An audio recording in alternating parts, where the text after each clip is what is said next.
programa de la mà del seu president, el doctor Javier Cortés, i del seu equip de professionals i voluntaris, la Junta Balear de l'Associació Espanyola contra el Càncer ofereix als ciutadans tot un seguit de serveis i prestacions de caire gratuït, entre els quals cal destacar per la seva importància el de l'atenció psicològica orientat a pacients oncològics i els seus familiars. El servei compta amb la participació d'una figura clau en la recuperació emocional i anímica d'aquest pacient, com és la del psicooncòleg. Avui a Salut 4.0 ens visita precisament Mònica Aige, que desenvolupa tasques de psicooncologia i suport emocional i psicològic als usuaris que acudeixen a la Junta Balear de l'Associació Espanyola contra el Càncer. Juntament amb Mònica, comptam avui també la participació de la treballadora social Janina Paglioni, que fa feina a un altre del servei gratuït de l'entitat, destinat, en aquest cas, a facilitar els usuaris dels pisos d'acollida fins a perruques, pròtesis i altres molts materials que els malalts en càncer precisen en un moment determinat de l'evolució de la seva patologia. Mònica i Janina, siguin totes dues molt benvingudes a Salut 4.0. Gràcies, Mònica. Gràcies, buen dia. Gràcies, Janina. Buenos días, gracias. Anem a veure, Mònica, què és una psicooncòloga i quins són els camps professionals en què actua més prioritàriament? Bueno, Sí, perdó. una psicooncóloga pues se encarga de abordar los trastornos emocionales que ocurren a un paciente diagnosticado de cáncer y también a sus familiares. Lo que abordamos es todos aquellos trastornos que ocurren desde el principio del diagnóstico hasta la fase final de la enfermedad y también luego durante la fase de duelo. Es normal que la enfermedad provoque una serie de reacciones emocionales, pero cuando estas son demasiado intensas es cuando es necesario el apoyo de un profesional. I, Janina, quina és la tasca que la Junta Balear de l'Associació contra el Càncer desenvolupa a nivell de treball social orientat a malalts en dolències oncològiques? Sí, desde el área de trabajo social lo que hacemos es orientar, informar y asesorar a las familias y al paciente, más que nada para que conozcan cuáles son los recursos internos que tiene la asociación y recursos externos dentro de su barriada y servicios sociales. Anem a veure, Mònica, quin tipus de suport pot facilitar una psicooncòloga a una persona amb càncer? Bueno, es muy variable porque nosotros nos ajustamos siempre a las demandas de los pacientes. Hablamos de cáncer, pero las características son absolutamente individuales. Las demandas que nos pueden llegar, nosotros vamos siempre en función de lo que necesita cada paciente, muy individualizado. Pero en general, los pacientes vienen descolocados, necesitan una información, necesitan ver también que hay una normalidad en su sintomatología, que lo que les pasa es normal. Lo que pasa es que necesitan quizás recursos para poder afrontar y para poder seguir funcionando con sus vidas, pero sobre todo darle normalidad, que lo que les pasa no es excepcional. Sus reacciones son totalmente normales, aparece ansiedad, aparece tristeza, aparecen miedos, y esto es una reacción perfectamente normal. Pero hemos de dotarles de estrategias para que ellos se vuelvan a ver responsables, que puedan coger las riendas de su vida y que vuelvan a ver que dirigen otra vez su comportamiento y su emoción. Sí, perquè, Mònica, quins són les principals necessitats que planteja a nivell emocional i psicològic una persona a la cual se le acaba de comunicar un diagnòstic de càncer? Sobre todo lo que hay es mucho miedo, porque es una enfermedad que por sí misma es generadora de malestar, porque es desconocido el curso de la enfermedad. Tiene unas características propias que generan malestar, como la incertidumbre del resultado de los tratamientos. Entonces, lo que hay es muchísimo miedo, muchísimo desconocimiento también. Entonces, los niveles de ansiedad normalmente están disparados. También hay una ruptura con la vida cotidiana, y eso provoca tristeza, una pérdida de autonomía por los tratamientos, y cuando hay pérdida de autonomía hay también pérdida de autoestima. Lo que pasa es que todo esto es recuperable. Es decir, nosotros siempre decimos que es normal que ocurra, pero eso no significa que no se pueda mejorar, y en ese proceso estamos durante las sesiones de terapia. El treball de psicooncòleg és diferent segons el tipus de càncer que s'ha diagnosticat? En principio no. Hay algunos que sí que es verdad que si la cirugía es más externa, afecta un poquito más a la autoimagen, y hemos de trabajar un poquito más el tema de imagen corporal. Si es cirugía de mama, si es cirugía facial, el tema de las ostomías, también a lo mejor hay que trabajar algunos aspectos un poquito más peculiares, pero en general lo que es la sintomatología general suele ser la misma. Janina, quin tipus de serveis concrets poden ser requerits, diguem, en el servei de treball social de la Asociación Española contra el Cáncer? Sí, los servicios que más son requeridos tienen que ver con esta desestructuración de la vida económica, familiar, y están más relacionados con lo que son las ayudas económicas puntuales que hacemos y que valoramos de la ASC cuando una persona está pasando por un tratamiento activo. Entonces, esto es uno de las mayores demandas que tenemos, de los servicios que ofrecemos, y también lo que tiene que ver con el material ortopédico, ¿sí? Una cama articulada, una peluca, una prótesis mamaria. Esos son básicamente los recursos que más se demandan, aunque tengamos otros también, como son los pisos de acogida. Eso que no yo, sí. Sí, tenemos este servicio de que tenemos en Palma 3 pisos de acogida perfectamente equipados y acondicionados, para que 2 familias puedan estar ahí durante el tratamiento, porque hay tratamientos que no se pueden hacer en las otras islas. Entonces los pacientes se trasladan aquí a Palma y esto tiene de carácter gratuito, como todos los servicios de la ASC, y van y vienen al hospital para hacer un tratamiento específico y puntual. Sí, perquè, Janina, quin perfil d'usuari té, diríem, dret als accés en aquests pisos d'acollida?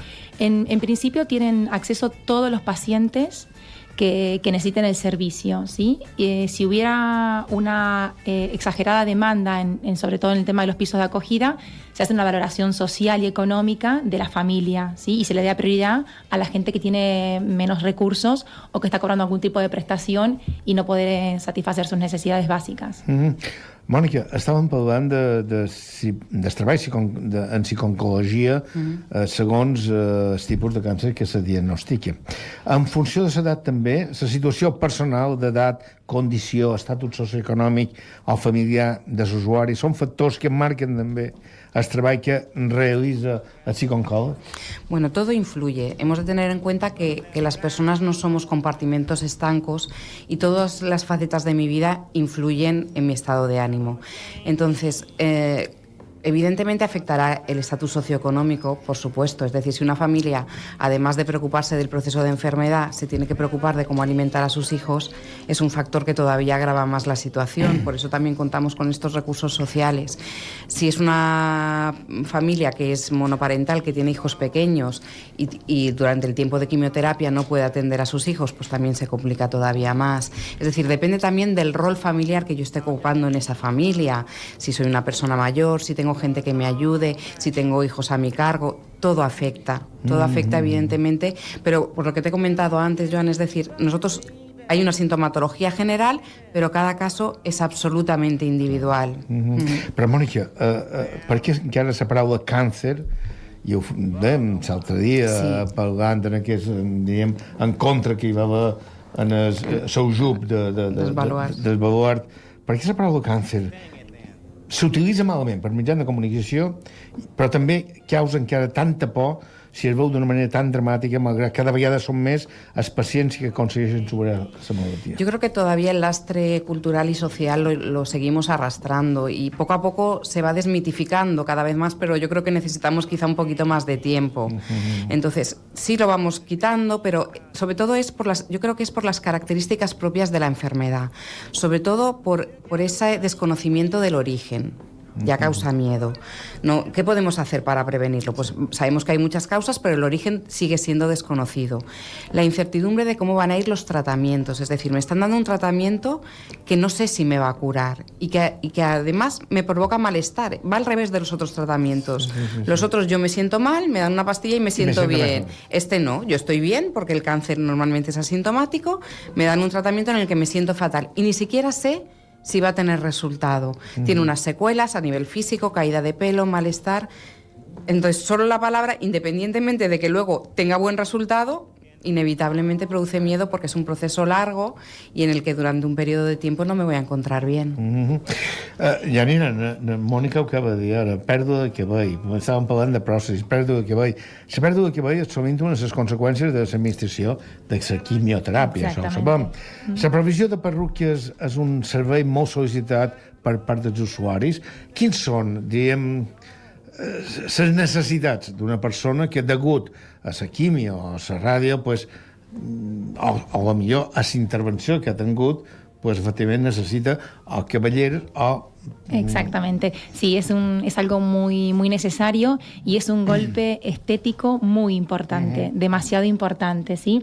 Lo que es bueno saber es que el pelo vuelve a crecer, en el 90% de los casos el pelo vuelve a crecer, se cae, es verdad, porque el folículo se va perdiendo debilidad, y mayormente las que demandan pelucas son las mujeres, exactamente son las mujeres, tenemos muchísimo stock en la Asociación Española contra el Cáncer. Así que hay para todos los gustos i per a totes les formes. Senyors i senyors, estan parlant amb Mònica Aige, que desenvolupa tasques de psicooncologia i suport emocional i psicològic en els usuaris que acudeixen a la Junta Balear de l'Associació Espanyola contra el Càncer, i també en Janina Paglioni, que fa feina a un altre servei gratuït de l'entitat, destinat en aquest cas a facilitar els usuaris des de pisos d'acollida fins, com de moment, perruques, pròtesis i altres molts de materials que els malalts amb càncer precisen en un moment determinat de l'evolució de la seva patologia. Anem a fer una petita pausa publicitària i en 2 minuts per les 12, recordin, estan en sintonia Canal 4 Ràdio en el seu programa Salut 4.0 en aquesta freqüència modulada, 2 freqüències modulades tenen, una per Palma i una per la part forana, com és 88.4 per Palma i 89.0 per la resta. Estem avui en aquest darrer moment del programa amb Mònica Aige, que desenvolupa, com hem dit, tasques de psicooncologia i suport emocional i psicològic en els usuaris que acudeixen a la Junta Balear de l'Associació Espanyola contra el Càncer. I juntament amb Mònica també comptam avui la participació de la treballadora social Janina Paglioni. Anem a veure, Mònica, en el cas de les famílies, la gent més pròxima al malalt, quin és el treball que s'ha de desenvolupar el psicooncòleg? Hay 2 trabajos con la familia. Hay veces que trabajamos con la familia como soporte para ayuda del paciente. Hay veces que hacemos sesiones familiares porque hay que pactar determinados temas de comunicación, pero hay veces que trabajamos exclusivamente con el familiar porque es el familiar el que demanda la ayuda y no el paciente. Nosotros tratamos también al familiar como paciente de segundo orden. Hay veces, de hecho, que es el familiar el que demanda y no conocemos ni siquiera al paciente. Es el familiar el que solicita la consulta a la Asociación contra el Cáncer porque él maneja mal la sintomatología y no sabe cómo sobrellevar la enfermedad del familiar. Entonces trabajamos igual que lo haríamos con el paciente, manejando su sintomatología. Abans parlàvem, Mònica, dels malalts amb càncer que acaben de conèixer el diagnòstic. Encara hi ha gent, i perdona, ja m'ha vengut a la memòria, que molt de fills moltes vegades diuen no els hi diguis res, som major, no expliqueu en els metges, sobretot. Sí. I això és bo, és dolent? Hombre, en principio hay pacientes hay familiares que lo hacen, lo que pasa que los médicos creo que ya están obligados a dar el diagnóstico. Porque, hombre, yo creo que la mínima información es imprescindible saberla, porque si no tenemos un mínimo de información no podemos adaptarnos a ella. Otra cosa es, luego los pacientes tienen el derecho a regular la información que quieren recibir. Y esto hay que respetarlo, pero partiendo de un mínimo para que les permita una adaptación. A partir de ahí son ellos que regulan y dicen, mira, yo a partir de aquí, doctor, no quiero saber más, usted váyame dando la información necesaria de tratamiento, de lo que tengo que hacer, pero no necesito más. Respetarlo. Y hay pacientes que sí que quieren tener esa información y hay que saber darla también de una forma muy adecuada, muy prudente y muy pausada. Pero una necesidad mínima de información es necesaria para poder adaptarme. Exactament. Jo, tornant a el que te demanava, que aquests que acaben de conèixer que tenen el diagnòstic, però els que ja duen temps damunt, dient, la càrrega de la malaltia, vull dir, 2 anys, 3 anys, allò que dius, què me passarà, quin punts s'ha d'estimular des d'un punt de vista de reforç psicològic i emocional? Però... Per aquell que ja sap el diagnòstic, però que, clar, vull dir, ja fa un parell de temps, ja fa un parell d'anys que du, tengo un cáncer, que ahora me queda por superar 5 años, 6 años. Pero que acude a consulta, ¿te refieres? Claro, sí. Porque hay muchos que, claro, si están en una fase de intervalo libre de enfermedad, normalmente son dados de alta. No, aquests que encara que siguen estan en todavía. Vale. En controls, periòdics, etcétera, ¿no? Hombre, normalmente lo que ocurre es que los pacientes suelen venir durante una fase atención psicológica y luego se les da el alta, porque los pacientes aprenden a regular, vuelven a su vida cotidiana. Vuelven a tener una normalidad de sintomatología, entonces no están perpetuamente en atención psicológica. Entonces,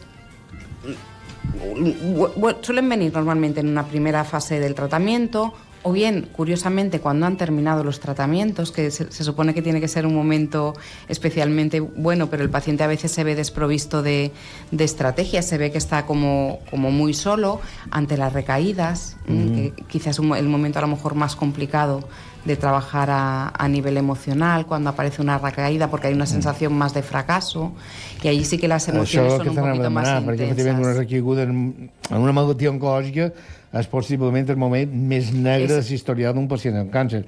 Com es pot recuperar emocionalment una persona que pensava haver-se curat de la malaltia y que rep la noticia de una recaiguda? Es el momento más complicado porque aparecen las mismas reacciones emocionales que en el diagnóstico, pero mucho más intensas. Porque hay sensación de fracaso contra sí mismo por no haber podido curarse, contra el equipo médico por no haberle curado, hay rabia, hay enfado. Entonces es un momento muy delicado en el que hay que ir muy poquito a poco, escuchando mucho al paciente, dejando que ventile mucho su rabia. Y poquito a poco ir entrando para que él vaya reconstruyendo un poquito luego sus estrategias y vayamos poquito a poco remontando.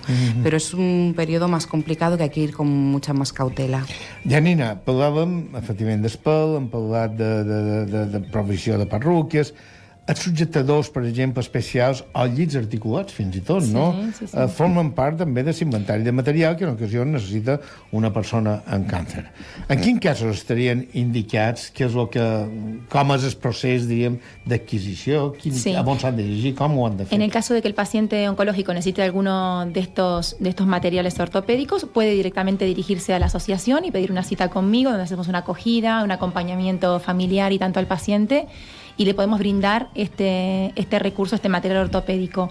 Es verdad que los sujetadores son justamente para lo que es operaciones, cirugías mamarias, sobre todo, y si no tuviéramos el stock suficiente o la persona necesita comprárselo y lo quiere adquirir económicamente porque tiene su posibilidad, nosotros podemos darle una serie de direcciones puntuales para que ellos puedan ir a calcular los precios, a mirar las tallas y los modelos que hay, porque hay muchísimo material y es muy adecuado para todos estos pacientes. Mònica, fins a quin punt l'actitud psicològica en la qual s'afronta la malaltia és un factor, diríem, clau a determinar el procés de curació? Vull dir, estàs parlant de tristesa. Vull dir, el somriure, l'alegria... Bueno, con esto hay que ir con un poquito de cuidado, porque es cierto que una actitud positiva o sentirse bien es mucho mejor porque me siento bien. Pero esto a veces les crea confusión a los pacientes y parece que no pueden, que si se sienten mal van en contra de su proceso de enfermedad. Es decir, si yo estoy mal, si yo estoy triste, estoy contribuyendo a mi enfermedad. Cuidado. Tienen todo el derecho a sentirse enfadados y tristes por lo que les está pasando. Yo le digo, tienes derecho a estar enfadado, enfádate. Es que esto va a ir en contra, me dicen que tengo que estar siempre positiva. Bueno, positivo estamos cuando me pasan cosas buenas. Cuando me pasan cosas malas, la reacción adaptativa es estar enfadado. Entonces puedes estar enfadado y puedes tener una pataleta. Ahora, a partir de aquí, vamos a intentar no machacarnos y ver la parte buena. Vamos a intentar no tener pensamientos negativos, pero tampoco pensar que todo es color de rosa porque és absurdo. Sí, però Mònica, ara te vull fer una pregunta. Imagina't que una persona que està patint aquest procés, dia 31, a vespre, a les 9 del vespre, hi ha una actuació de Madame Pareta. Sí. I diu, escolta, me'n vull anar a riure al Manco. Fantástico. El sentido del humor es el mejor antídoto contra la ansiedad.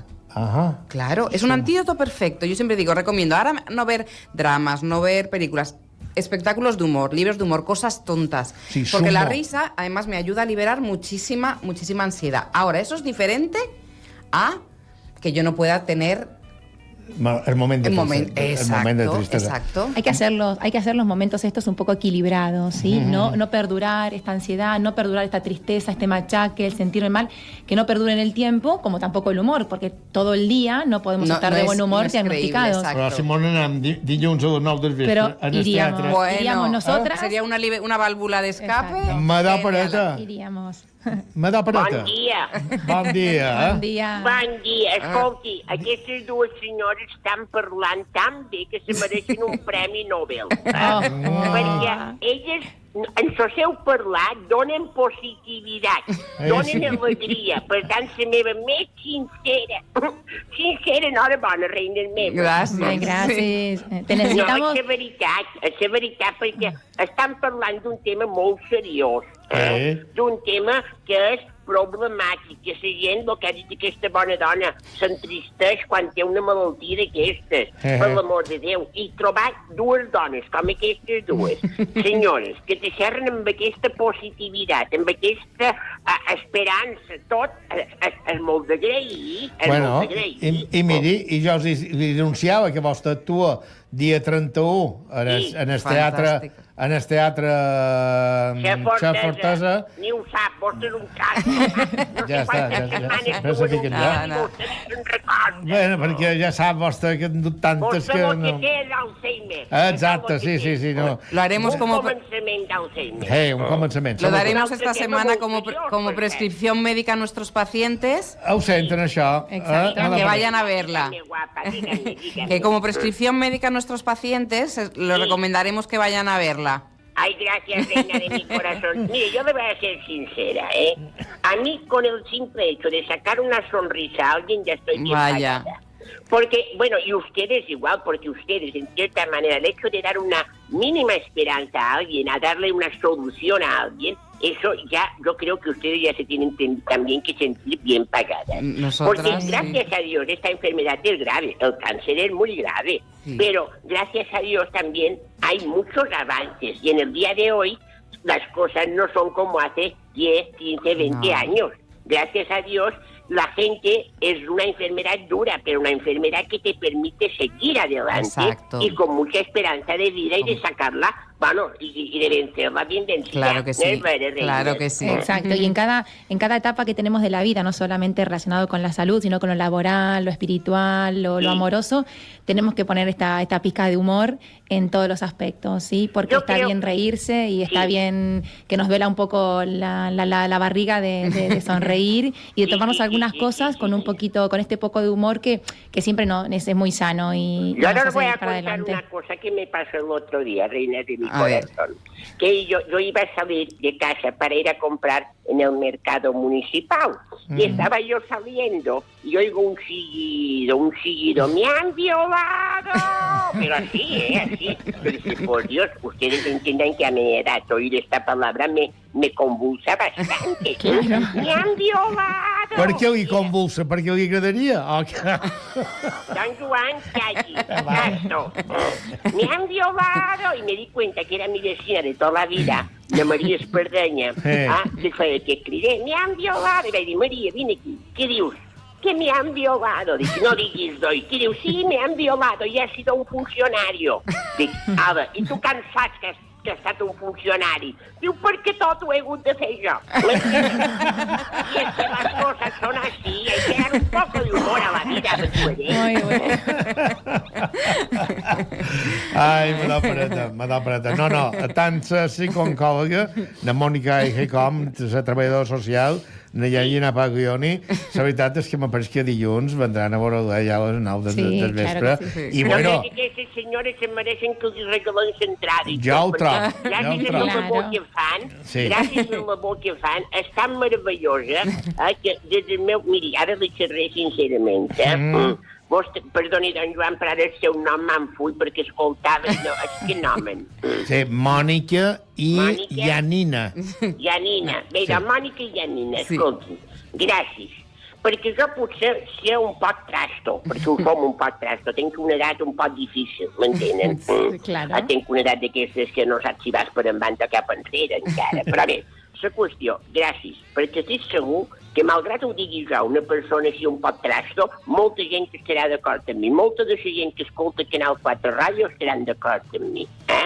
Gràcies per la seva labor, gràcies per la seva positivitat i gràcies per la seva ajuda. Ja ho he dit, ho havia de dir. És així. M'ha d'apretar, la veritat, moltes gràcies, i que dilluns, la veritat, sigui un èxit en el Teatre Xa Fortesa, allà a la Trava, on he de recordar, a partir de les 9 del vespre. Allà hi serà tot l'equip, jo sé que tot el Canal 4 hi serà, no ho dubtin. Qualcú ho tindrà difícil, però procurem ser-hi tots. Moltes gràcies, don Joan. Moltes gràcies. Senyores, endavant i lluita. Gràcies, adiós. Adiós, reina de mi corazón. Adéu, moníssima. Adéu, bona tarda. Quines són, Mònica, les principals característiques del servei de psicooncologia i d'atenció psicològica que ofereix la Junta Balear Asociación contra el Cáncer? Bueno, es un servicio gratuito que está abierto a todo el mundo, que básicamente ofrecemos 3 tipos de terapia, que es una de asesoramiento, que sería pues personas que vienen simplemente para una orientación, que necesitan una orientación puntual, meramente informativa. Luego ya son las sesiones de atención psicológica individual, que son ya más seguidas, son sesiones normalmente semanales. Y luego hacemos también atención al duelo, básicamente, y simplemente el requisito es llamar y pedir cita. Des del punt de vista econòmic, Janina, patir un càncer suposa una pèrdua considerable d'ingressos, lògicament. Sí, exacte. Que en un moment determinat pot suposar que aquell malalt o la seva família hagi de necessitar recursos econòmics o tramitar també una ajuda. Lo que hacemos es que la persona pueda pedir cita, aclarar su demanda, tener una entrevista conmigo, el área social, y le pedimos una serie de documentación muy básica que tienen normalmente en casa. Valoramos esto en base a un baremo que tenemos de puntuación y se hace la ayuda económica puntual sobre todo para abastecer los gastos extraordinarios que ha ocasionado la enfermedad. Hay gente que tiene una incapacidad temporal y cobra alguna prestación, y a veces esa prestación no ayuda, pero al menos para complementar una alimentación adecuada en el proceso de tratamiento. Sí. I tot això, d'on surten els recursos de la Junta Balear Associació contra el Càncer per fer front a aquesta demanda de material? Són aportacions dels voluntaris i col·laboradors de la... Exactamente. Todos los recursos, en el 90% de los casos, son de los socios que tenemos, que llegamos son más de 12.000 socios en todo Baleares, y vivimos gracias a los socios. Tenemos nuestros recursos que pueden ser aportados a los pacientes a través de ellos, y algunas subvenciones y donaciones también privadas. Alguna subvención pública, pero en menor medida. Ja per acabar, Mònica, quines persones tenen accés a aquest servei de psicooncologia i quines passes han de fer per tal de poder participar?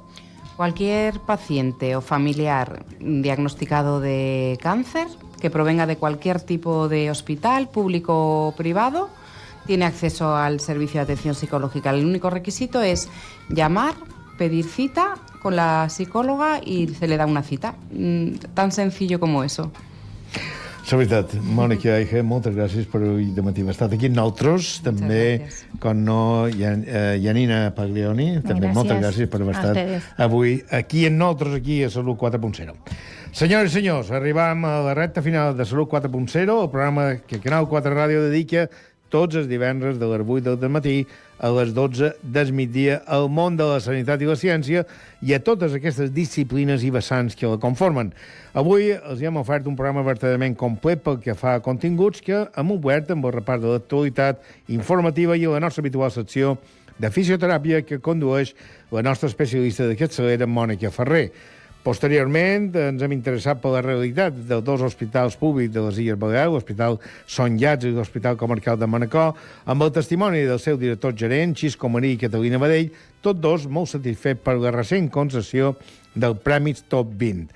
Han tingut temps per parlar de salut, bellesa i benestar i per aprofundir en el contingut del Congrés Nacional de Psiquiatria que es desenvolupa aquests dies a Palma.